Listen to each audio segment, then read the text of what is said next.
Skin டேமேஜுங்கிறது வந்துட்டு நம்ம different வேஸில் பார்க்கலாம். ஒன்று வந்துட்டு அன்ப்ரொடெக்டட் ஸ்கின்னாக இருக்குது. அதாவது நம்ம ஸ்கின்ல வந்து எதுவுமே யூஸ் பண்ணலை, ஆனால் நம்மளுக்கு வந்துட்டு ரொம்ப அதிகமாக லைட் எக்ஸ்போஷர் இருக்குது, இல்லாட்டி வந்துட்டு வெளியில் நம்ம அதிகமாக வந்துட்டு இருக்க வேண்டிய ஒரு சூழ்நிலை இருக்குன்னா என்வாயன்மெண்டல் எக்ஸ்போஷர், ஸோ பொல்யூட்டன்ஸ் அதெல்லாம்.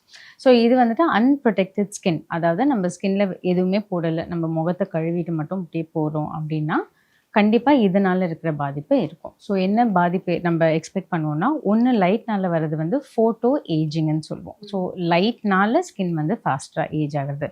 ரெண்டாவது ரொம்ப முக்கியமானது வந்துட்டு ஸ்கின் பேரியர் வந்துட்டு டேமேஜ் ஆகும். ஸோ ஸ்கின் பேரியர் டேமேஜ் ஆனாலே நிறையா ஸ்கின் ரிலேட்டட் இஷ்யூஸுமே ரொம்ப ஃப்ரீக்வெண்ட்டாக வரும்.